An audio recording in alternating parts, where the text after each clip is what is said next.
Valeu. Bom dia, gente. Muito bom, como o pastor Douglas disse, a gente começar a nossa semana na casa de Deus. Como é bom a gente dedicar, aí vai aquilo que a Bíblia já fala para a gente, as primícias, né? Esse primeiro momento dessa manhã, do primeiro dia do mês, para a gente ouvir de Deus, a gente louvar junto. A gente já recebeu tanta coisa assim, essa manhã, estar louvando com os adolescentes foi maravilhoso. Cada vez eu me impressiono mais com esse grupo para a glória de Deus. A gente continua com a nossa série Encontros com Jesus, do ordinário ao extraordinário. E nessa manhã, o tema da nossa mensagem vai ser Jesus te chama. Jesus te chama. Eu queria que você lesse o texto comigo, Marcos, capítulo 2, verso 13 ao 17, se você puder abrir. Eu vou projetar aqui, mas ficou um pouco pequeno, mas você que está enxergando bem vai conseguir enxergar. Senão você pega o celularzinho aí e acompanha comigo. Marcos 2, eu vou ler do 13 ao 17. A Bíblia diz o seguinte: Jesus saiu outra vez para a beira do lago. Toda a multidão aproximou-se e ele começou a ensiná-los. Ao sair dali, viu Levi, filho de Alfeu, sentado na coletoria e lhe disse: siga-me. Ele se levantou e o seguiu. Aconteceu que, enquanto Jesus estava reclinado à mesa na casa de Levi, muitos publicanos e pecadores comiam com ele e seus discípulos, pois havia muitos que o seguiam. Quando os mestres da lei, que eram fariseus, o viram comendo com pecadores e publicanos, perguntaram aos discípulos de Jesus: por que ele come com publicanos e pecadores?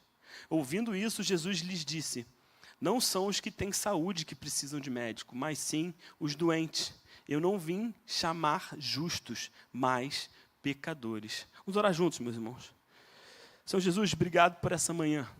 Obrigado por essa oportunidade de estarmos aqui juntos para louvar ao Senhor. Fala conosco através dessa palavra, Deus. A tua palavra que é poderosa. Inunda os nossos corações para que a gente possa sair daqui dessa manhã alimentados do teu poder. Te pedimos isso em teu nome, Jesus. Amém. Gente, a gente tem um texto aqui muito conhecido. Provavelmente você já ouviu falar dele ou você já leu ele algumas vezes. Um texto que tem recorrência em todos os evangelhos sinóticos.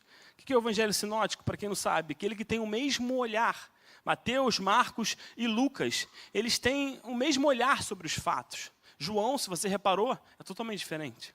Então, os três evangelhos sinóticos mostram o chamado de Levi.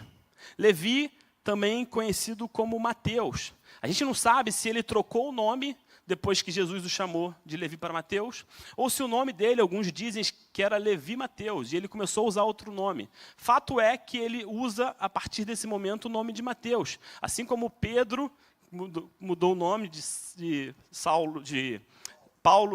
Pedro, Simeão, vou me confundir aqui, para Pedro, e Saulo mudou para Paulo. Levi mudou o nome para João. Mateus, foi mal, gente. O texto mostra para a gente o desejo de Jesus de salvar o perdido. O propósito pelo qual veio a essa terra, gente, foi salvar o pecador. Marcos mostra aqui para a gente, através das palavras de Jesus, que ele veio para aqueles que se encontram sem solução, para aqueles que não têm saída, para aqueles que não têm direção, aqueles que estão doentes, mas não conseguem se curar sozinhos. Jesus veio para aqueles que nem os mais sofisticados remédios fazem efeito. Jesus veio para aqueles que, mesmo com a mais avançada tecnologia, ainda precisam de salvação. O texto fala do centro do ministério de Jesus, que é a salvação do perdido pecador. E é isso que Jesus veio fazer aqui, gente. Ele veio primeiramente, salvar o pecador. Jesus estava nessa fase, chamada fase pública do seu ministério. Ele teve 3 fases. Jesus começa numa fase anônima, ninguém conhece ele. Ele nasceu, estava lá vivendo com o pai dele, com a família dele em Nazaré, sendo carpinteiro, trabalhando. Ninguém nunca ouviu falar dele, ele era uma pessoa comum.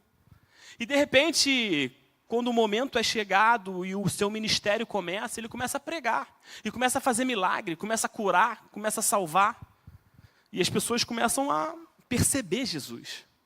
E a Bíblia diz para a gente que... Diz alguma coisa aqui que passa aí. Depois posso falar para mim. Diz para a gente que, em Marcos 1,45, por isso Jesus já não podia mais entrar publicamente em nenhuma cidade, mas ficava fora, em lugares solitários. Mesmo assim, vinha a ele gente de todas as partes. Jesus não conseguia mais ficar sozinho. Para onde ele ia uma multidão atrás dele, porque sabia que dele sairia poder, que dele sairia alguma coisa, que eles seriam curados, que os espíritos imundos seriam expulsos.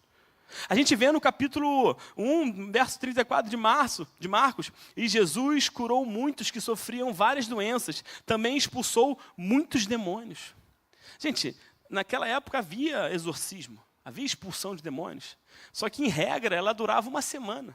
7 dias para expulsar um demônio.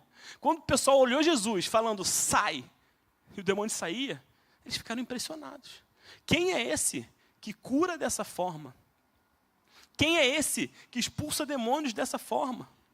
Jesus veio para mostrar que ele era o Filho de Deus. E esse é o objetivo de Marcos, desse evangelho.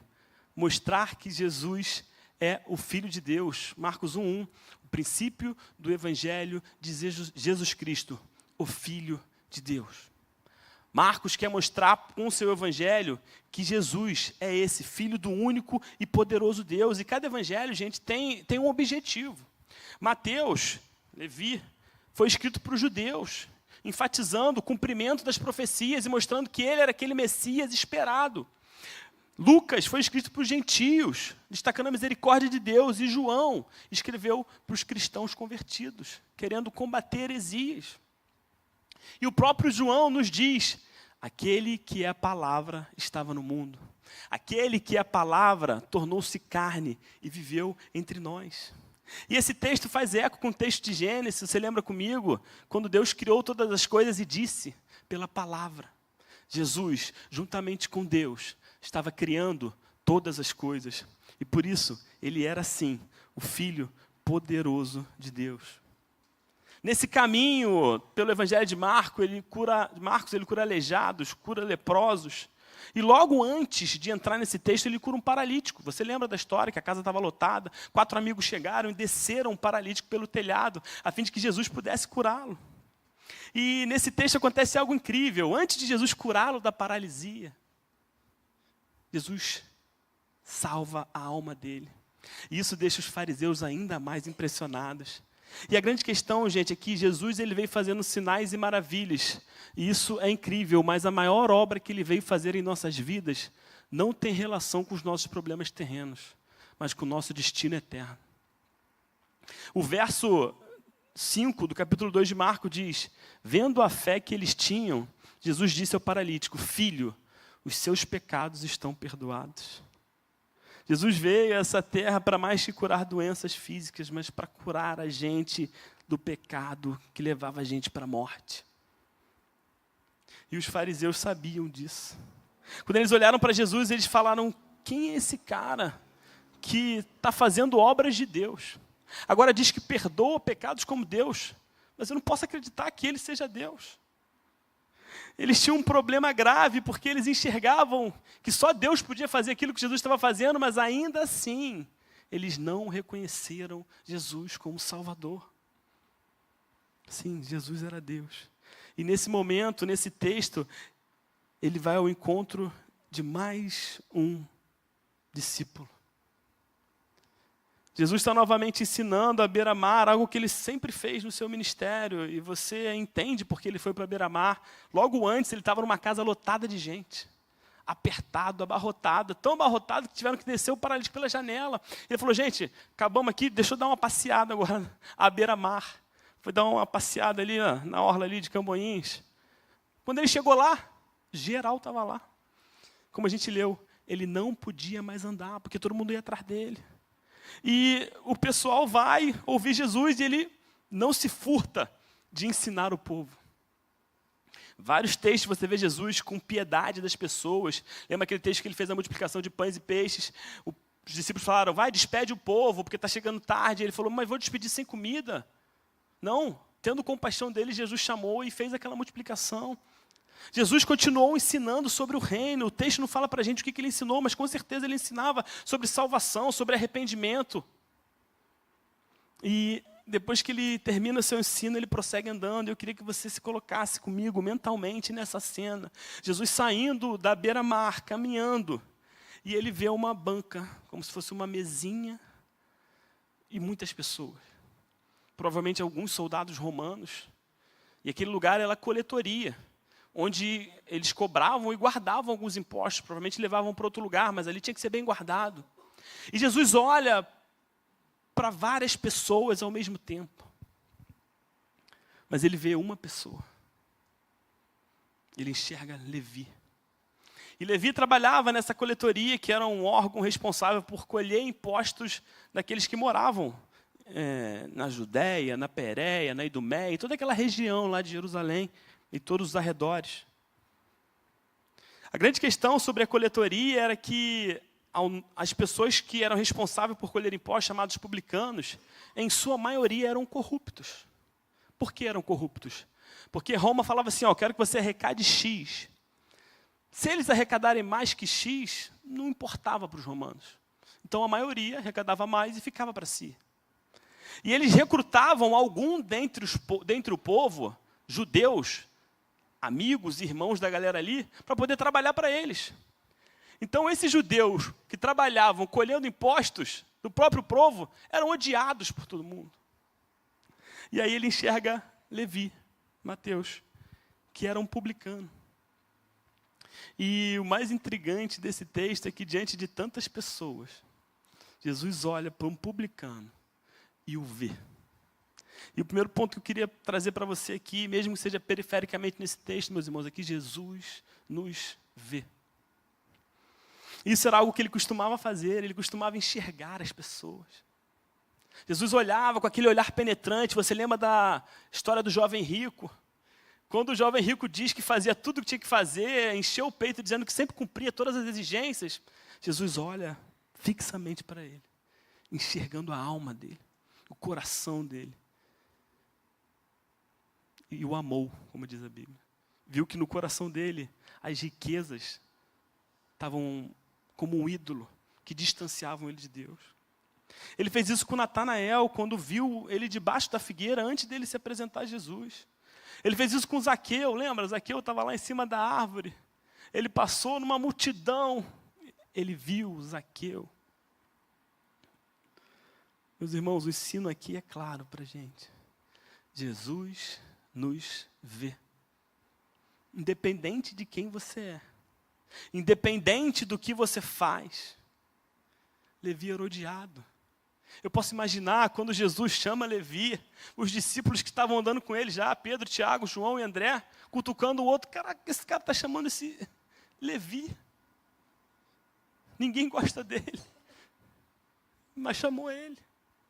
E curioso notar que Jesus enxerga alguém alijado, um pária da sociedade. Nenhum judeu gostava de quem era publicano. Mas Jesus o chamou. E o que eu quero dizer para a gente nessa manhã, em primeiro lugar, é que Jesus te vê, meu irmão. Independente de quem você é. Independente do que você fez ou do que você faz. Jesus vê a sua situação, Ele viu o que aconteceu. Ele vê o teu pedido, Ele ouve a sua voz, Ele colhe as tuas lágrimas. Jesus, Ele ouve o teu agradecimento. Não somos um rosto desconhecido no meio da multidão. A gente pode estar no meio de milhares de pessoas, mas Deus está te vendo. Não somos um acaso, não estamos aqui por um acidente, não somos apenas um conjunto de células que se formaram aleatoriamente, como muitos querem dizer. Não somos um erro, não somos um acidente, não somos um descuido dos nossos pais, somos um plano do Deus Todo-Poderoso. A Bíblia nos diz em Jeremias 1,5, antes de te formá-lo no ventre materno, eu o conheci. E antes de você nascer, eu o consagrei, o designei profetas das nações. Salmo 139, 1, 2 diz, Senhor, Tu me sondas e me conheces. Sabes quando me sento e quando me levanto, de longe percebe os meus pensamentos, Deus te vê. Você pode querer se esconder, mas ainda assim, Ele te vê. Ele te conhece, sabe por quê? Porque Ele te formou. E Ele tem para mim e para você um propósito específico. E se você está aqui nessa manhã, Ele te viu porque Ele tem algo para falar para você. Da mesma forma Ele fez com Mateus. Inclusive, você sabe, Mateus escreveu o Evangelho. Ele chamou o publicano pecador, talvez um corrupto, que virou um companheiro, um discípulo e um evangelista. Não se julgue por menos, meu irmão. Creia que Deus pode transformar a sua vida. Jesus não só nos vê, mas Jesus nos chama. Jesus olhou para Mateus, o viu e depois disse: siga-me. Interessante notar que essa metodologia de Jesus é corrente. É Ele que chama seus discípulos. Pode até ter pessoas que sigam Ele, igual a multidão, porque querem alcançar alguma coisa dele. A grande multidão, muitas vezes, quer algo de Jesus. É uma multidão que está interessada no que Jesus pode oferecer. Tanto é que quando Jesus se mostrou alguém que foi para ser morto, eles quiseram desassociar-se dele, inclusive clamaram para que ele fosse crucificado. É a multidão que estava em volta de Jesus. Mas aos seus discípulos, ele chama. Foi assim com Pedro, com André, com Tiago, com João, com Levi, com Filipe. Inclusive, Jesus faz um convite extenso para quem quiser acompanhá-lo. Negue-se a si mesmo, tome a sua cruz e sigam.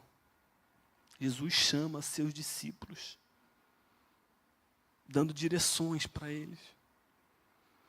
Aqueles que são discípulos ouvem, e Levi seguiu a Jesus. Gente, é interessante notar que Levi, aparentemente, não precisava seguir Jesus. Provavelmente ele era um homem rico. Provavelmente ele não precisava de nada. Provavelmente ele tinha muitos amigos. Não muito diferente de muitos de nós que temos tantas coisas.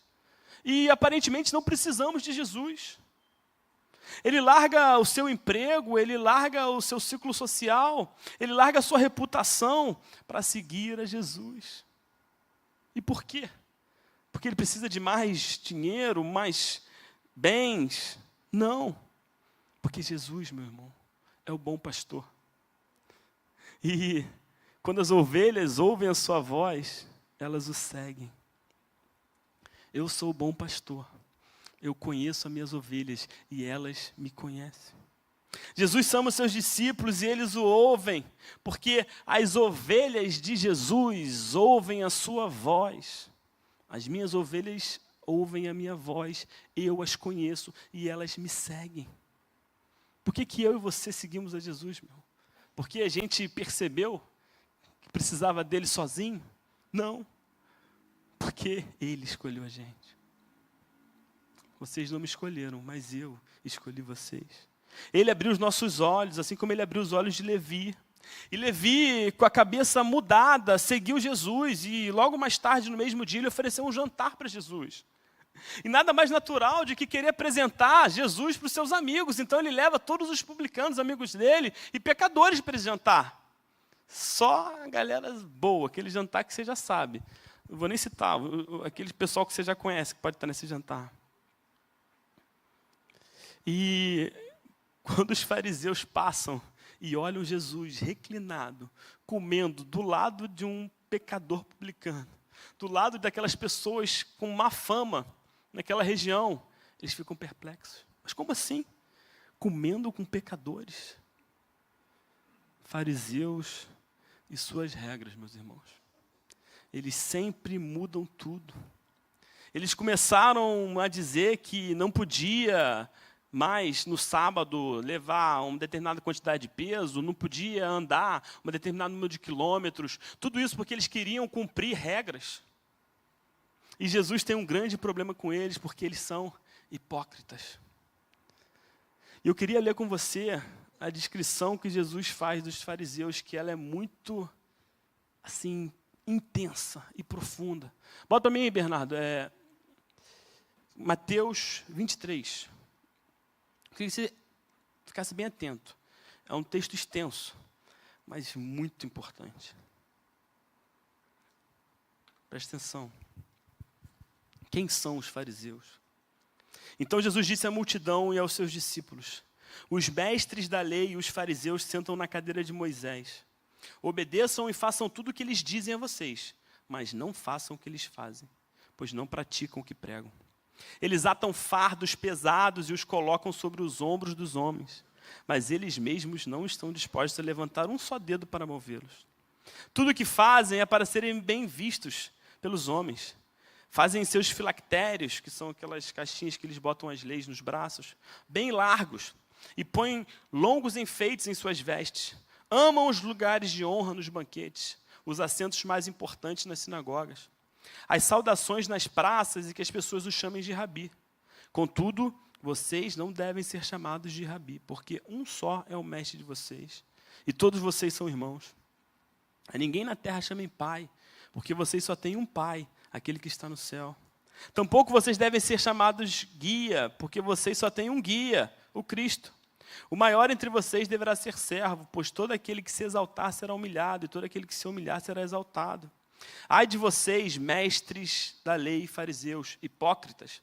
Vocês fecham o reino de Deus, dos céus, diante dos homens. Vocês mesmos não entram nem deixam entrar os que estão prestes a entrar. Ai de vocês, mestres da lei e fariseus, hipócritas! Vocês percorrem a terra e o mar para fazer um convertido, e quando conseguem, o tornam 2 vezes mais merecedor do inferno que vocês. Ai de vocês, guias cegos! Vocês dizem, se alguém jurar pelo templo, isso nada significa, mas se alguém jurar pelo ouro do templo, está obrigado a esse juramento. Cegos, insensatos! O que é mais importante, o ouro ou o templo que santifica o ouro?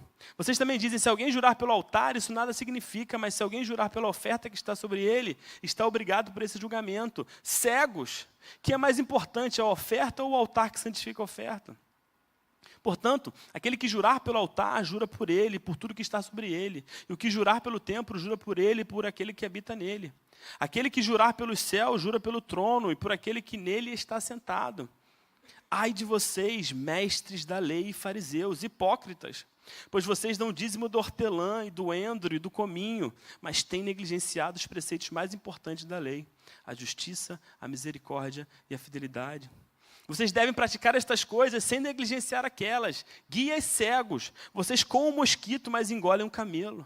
Ai de vocês, mestres da lei e fariseus, hipócritas! Pois vocês limpam o exterior do copo e do prato, mas no interior estão cheios de ganância e cobiça. Fariseu, cego, limpe primeiro o interior do copo e do prato, para que o exterior também fique limpo. Ai de vocês, mestres da lei e fariseus, hipócritas! Pois vocês são como sepulcros caiados, bonitos por fora, mas por dentro cheios de ossos de todo tipo de imundícia.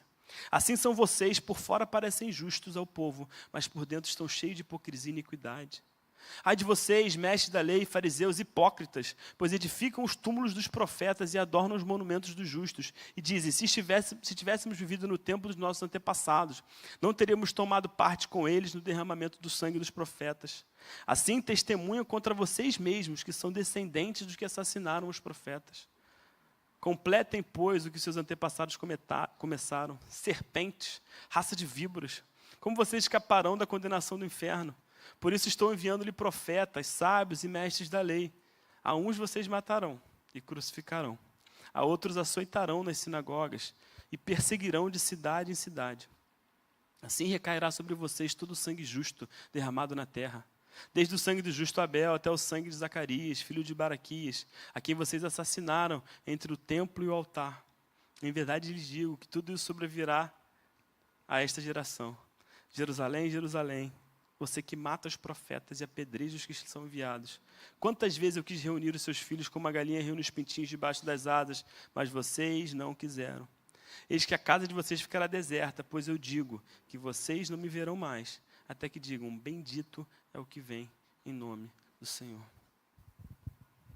Essa descrição, ela me faltou, estava com uma palavra na cabeça que me faltou, mas ela é muito forte. E ela é especialmente forte para nós que somos crentes. E estamos na casa de Deus há tanto tempo. E vivemos todas as leis e regras. Verso 28 diz, assim são vocês por fora. Parecem justos ao povo, mas por dentro estão cheios de hipocrisia. eles mudaram, inclusive, gente, o fundamento da salvação. Eles diziam que pelo cumprimento de regras a gente seria salvo. Só que nunca foi assim. Desde o Antigo Testamento, a salvação sempre foi pela graça. Lembra que eles sacrificavam animais e pelo sangue de animais eram perdoados. Sacrifício com limitação, mas funcionava. Era pela graça. E eles perguntam para os discípulos de Jesus, por que ele come com publicanos e pecadores? E Jesus usa uma metáfora aqui muito clara, gente. Muito clara. Não são os que têm saúde que precisam de médico. São os que são doentes. Eu não vim chamar justos, mas pecadores. Com essa resposta, ele diz para os fariseus que os que estão bem de saúde espiritual, os que acham que estão bem, não precisam de salvação. A questão é que Cristo não vem para quem acha que está bem, mas quem sabe que é mal. E o que eu queria focar no ponto central de hoje, meus irmãos, é uma coisa muito simples. Jesus veio ao mundo na missão de salvar pecadores. E pecadores que sabem que são pecadores. Às vezes a gente esquece que é pecador. Às vezes a gente está fazendo tanta coisa, a gente está tão intenso em atividades, a gente está tanto na igreja, fazendo tantas coisas importantes, que a gente esquece do nosso coração. Muitas vezes a gente precisa ouvir de Jesus. Eu vim para os que sabem que estão mal. Você sabe que você está mal? Jesus veio para salvar esses. Jesus veio para salvar esse que eles diziam que era ralé. Que era o povo que não conhecia a lei. Porque Deus enviou o seu Filho ao mundo, não para que condenasse o mundo, mas para que o mundo fosse salvo por meio deles. Se alguém ouvir as minhas palavras e não as guardar, eu não o julgo. Pois eu vim não para julgar o mundo, mas para salvar o mundo. Porque o Filho do Homem veio para buscar e salvar o perdido. E, gente, só pode ser salvo quem sabe que precisa de salvação. A gente precisa ter muito cuidado com a nossa vida cristã. Porque, muitas vezes, a gente transborda sem perceber para o lado farisaico. Eu sei que você conhece muitos assim. Talvez no seu trabalho, talvez na sua família. Como a gente leu. O cara coa um mosquito, mas engole um camelo. E o recado de Jesus aqui, nesse texto, é para aqueles que acham que estão saudáveis. Assim como você lembra do texto do filho pródigo, a gente muitas vezes fica focando no pecador que voltou, e muitas vezes nós somos esse pecador, esse filho que saiu e voltou, e Jesus recebe a gente de braços abertos. Mas a parábola está falando de um outro filho também. E muitas vezes eu e você somos esse filho que estava sempre na casa, mas nunca se achou filho. Que estava sempre na casa, mas sempre vivendo a partir de regras. Que estava sempre na casa, mas nunca teve experiência com Deus real. Cumprindo muitas regras, mas não sendo filho. A mensagem de Jesus é para esses. Jesus fala que veio chamar pecadores. Gente, ele veio para aquele que tem fome e sede de justiça. Ele veio para aquele que está cansado e sobrecarregado. Ele veio para aquele que é mau. Ele veio para o pobre, para o aleijado, para o coxo. E essa sempre foi a mensagem desde o Antigo Testamento. Eu não vou ler para a gente não cansar. Eu tenho centenas de textos que depois eu te passo para você ler. Vou ler só o último. Esta palavra é fiel e digna de toda aceitação.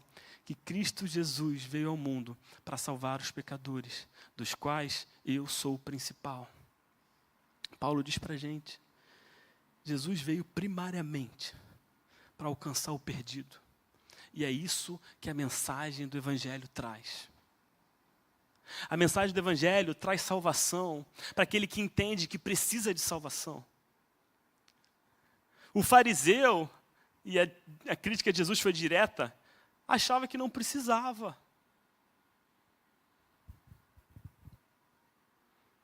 E a minha direção nessa manhã, que Deus colocou no meu coração, e se você está aqui é porque Deus quer que você ouça isso, é te dizer que Jesus te viu. Jesus te conhece. Jesus sabe exatamente o que você faz. Sabe o jeito que você é. E a pergunta fundamental, já vou chamar a banda para a gente finalizar, é: quem somos hoje? Quem somos hoje? Somos esses que precisam de Jesus, que sabem que são pecadores, doentes, que necessitam de salvação? Ou somos aqueles que não precisam? Religiosos, com coração cheio de justiça própria, que acham que merecem as coisas pelo que fazem. Estava vendo um vídeo do Augusto Nicodemos, ele falou que um irmão chegou para fazer um gabinete com ele e falou: pastor, eu desculpo, mas para mim não dá, não pode para continuar não, porque eu não sou crente, não é possível. Eu tento fazer as coisas o tempo todo, sempre erro. Eu tento e não consigo, eu tento e erro, eu me proponho a fazer e não faço. Aí ele: meu irmão, isso me diz exatamente que você é crente. Por quê? Porque você está buscando, você está querendo. O Espírito Santo vai trabalhando na vida de pecadores que querem mudança. Quem somos hoje? Esses que precisam de Jesus, meus irmãos, ou os que não precisam. Queria que você sondasse o seu coração, porque seja você um, ou seja você outro, Jesus te chama.